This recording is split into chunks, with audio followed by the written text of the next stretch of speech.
ये अभिजीत दीपके का जो फॉर्मूला है दोस्तों, अब तो ये स्पष्ट है कि ये फॉर्मूला केजरीवाल के द्वारा लाया गया है, इसमें कहीं कोई दो मत नहीं है। कई उदाहरणों से साबित हो गया। आप देख लीजिए, पंजाब के बारे में अभिजीत दीपके एंड कंपनी ने अब तक कोई कमेंट नहीं किया। ये कई सूत्रों से सूचना है कि जितने भी फंडिंग हुए वो सब अभिजीत दीपके को आम आदमी पार्टी के सौजन्य से हुआ है। दिल्ली में जंतर मंतर पर जो कुछ भी साधन सुविधाएं उपलब्ध करवाई गई, आम आदमी पार्टी के सौजन्य से हुआ।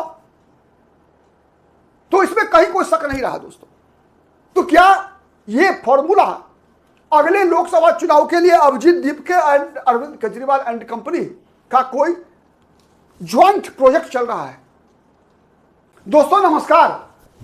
मैंने कई वीडियो में दोस्तों आपसे चर्चा के दौरान एक विषय रखा है बार बार कि कई ऐसे राज्य हैं दोस्तों, कई ऐसे राज्य हैं या यहां तक कि केंद्र की राजनीति में भी लगातार वोटर तीसरा विकल्प ढूंढ रहे हैं। तीसरा विकल्प, जहां कहीं भी तीसरा विकल्प उनको मिलता है, मतदाता अब आजमाने का प्रयास कर रहे हैं। हमने देखा तमिलनाडु में, तमिलनाडु की राजनीति मानी जाती थी कि तमिलनाडु की राजनीति बटी हुई है दो द्रविड़ पार्टियों के बीच, डीएमके और अन्ना डीएमके, दोनों गठबंधन के बीच, यानी तीसरे विकल्प के लिए कोई जगह नहीं है। लेकिन आपने देखा तमिलनाडु के विधानसभा चुनाव में जो ही थलापति विजय के रूप में तीसरा विकल्प मिला, मतदाताओं ने उसका समर्थन कर दिया। दोस्तों आपको याद होगा 2024 के लोकसभा चुनाव में भारतीय जनता पार्टी ने तमिलनाडु में अपने नेता, तत्कालीन नेता के अन्नामलाई के नेतृत्व में अपने बलबूते चुनाव लड़ने का प्रयास किया था। भारतीय जनता पार्टी को लगभग 19% वोट मिले थे। यानी इशारा स्पष्ट था कि तमिलनाडु की जनता तीसरा विकल्प ढूंढ रही है, लेकिन भारतीय जनता पार्टी उस मौके को भुना नहीं पाई। थलापति विजय को वो मौका मिला और थलापति विजय ने झंडा गाड़ दिया। बिहार में भी वही हुआ दोस्तों। बिहार में भी आप गौर से देखिए तो बिहार में प्रशांत किशोर की जीत किस बात का परिचायक है? प्रशांत किशोर की जीत केवल भाजपा की हार नहीं हुई है, हार आरजेडी के भी हुई है। आरजेडी के उम्मीदवार का वोट देख लीजिए आप दोस्तों। आरजेडी के उम्मीदवार के वोट आधे से भी कम हो गए, भारतीय जनता पार्टी के उम्मीदवार का भी वोट आधा हो गया। किस बात का परिचायक है दोस्तों? इस बात का प्रतीक है कि जो ही लोगों को तीसरा विकल्प प्रशांत किशोर के रूप में दिखा, दोनों पार्टी के समर्थकों ने मार दी पलटी।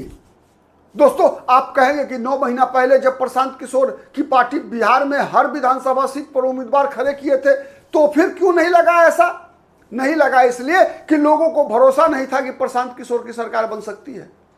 वरना प्रशांत किशोर की पार्टी 5-10 विधानसभा सीट जीत सकती थी, लेकिन लोगों को लगा कि सरकार तो या तो बीजेपी की, एनडीए की बनेगी या फिर महागठबंधन की बनेगी, प्रशांत किशोर के लिए कोई जगह नहीं है। और यहां चुनाव चूंकि सरकार बनाने का नहीं था, एमएलए का चुनाव था, इसीलिए लोगों को लगा कि यार सरकार तो बदलने वाली है नहीं, सत्ता किसी की आने वाली है नहीं, किसी की जाने वाली है नहीं, तो प्रशांत किशोर को तीसरे विकल्प के रूप में चुन लो और एक संदेश दो बड़े राजनीतिक दलों को। तो दोस्तों क्या है संकेत? थलापति विजय की जीत तमिलनाडु में, बिहार में प्रशांत किशोर के बांकीपुर विधानसभा क्षेत्र सीट पर चुनावी जीत किस बात की तरफ इशारा कर रही है दोस्तों? इशारा स्पष्ट है, तीसरा विकल्प। तीसरा विकल्प दोस्तों, जहां जहां जो राजनीतिक दल, या तो आप सत्ताधारी दल हैं तो अगर दूसरा विकल्प मजबूत है तो लोग सत्ता उसे सौंपने को तैयार है। देखिए आप पश्चिम बंगाल में क्या हुआ।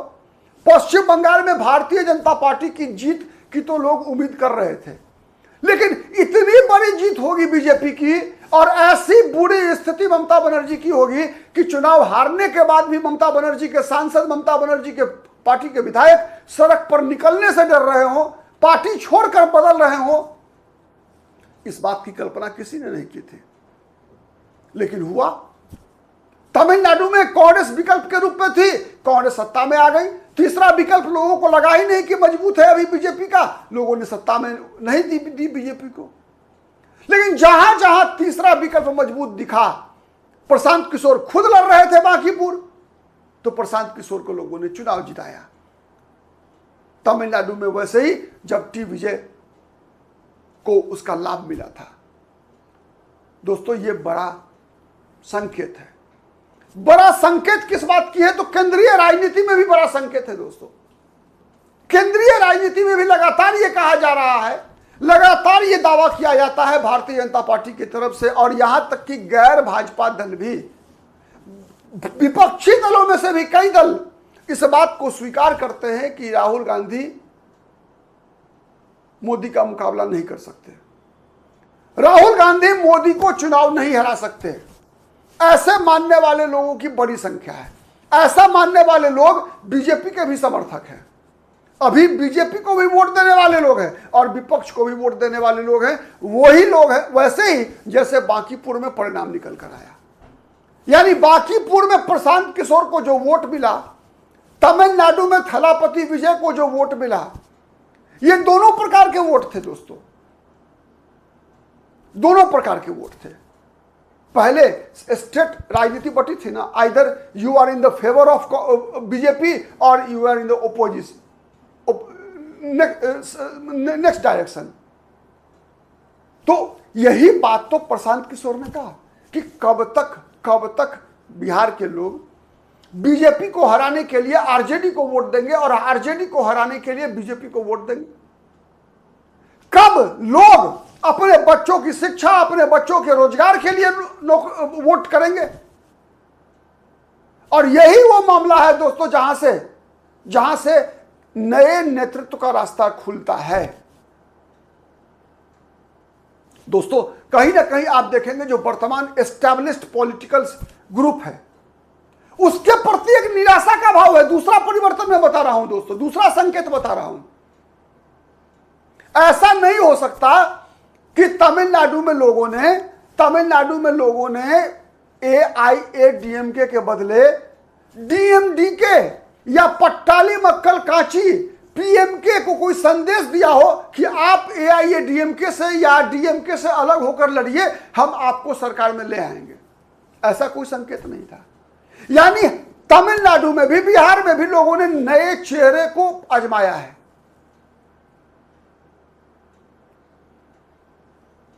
तो क्या आपको लगता है दोस्तों, सीधा सवाल है, बताइएगा कि ये अभिजीत दीपके का जो फॉर्मूला है दोस्तों, अब तो ये स्पष्ट है कि ये फॉर्मूला केजरीवाल के द्वारा लाया गया है, इसमें कहीं कोई दो मत नहीं है।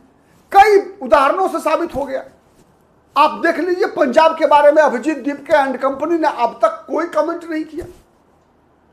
ये कई सूत्रों से सूचना है कि जितने भी फंडिंग हुए वो सब अभिजीत दीपके को आम आदमी पार्टी के सौजन्य से हुआ है। दिल्ली में जंतर मंतर पर जो कुछ भी साधन सुविधाएं उपलब्ध करवाई गई आम आदमी पार्टी के सौजन्य से हुआ। तो इसमें कहीं कोई शक नहीं रहा दोस्तों। तो क्या ये फॉर्मूला अगले लोकसभा चुनाव के लिए Abhijit Dipke and Arvind Kejriwal and company का कोई ज्वाइंट प्रोजेक्ट चल रहा है? ऐसे सवाल अब खड़े होंगे दोस्तों, क्योंकि प्रधानमंत्री आवास पर राहुल गांधी के प्रदर्शन के बाद लगा केजरीवाल को कि इस आंदोलन का अकेला क्रेडिट मिलना चाहिए था अरविंद केजरीवाल को, लेकिन राहुल गांधी ने उसमें हाथ डाल दिया। अब अरविंद केजरीवाल फिर से जगे हैं और प्रधानमंत्री के आवास की तरफ मार्च उन्होंने किया आज। तो दोस्तों कहीं ना कहीं आप गौर करेंगे, जो बिहार जैसे तमिलनाडु में तीसरा विकल्प, बिहार में तीसरा विकल्प की तलाश जारी है। बिहार में ये उपचुनाव था, केवल एक सीट का उपचुनाव था, इससे सरकार सत्ता पर कोई असर नहीं पड़ेगा, लेकिन तमिलनाडु में परिवर्तन हो गया। क्या देश की राजधानी में भी, केंद्रीय राजनीति में भी ऐसे ही कोई संकेत आने वाले हैं? अभिजीत दीपके के आंदोलन और केजरीवाल की सक्रियता से ऐसा कोई संकेत निकल कर आ रहा है? क्या आने वाले दिनों में प्रशांत किशोर, अभिजीत दीपके, अरविंद केजरीवाल, थलापति विजय, ऐसा भी कोई समीकरण बनता हुआ दिख रहा है क्या? नजर बनाकर रखिए दोस्तों ऐसे ही परिस्थितियों पर।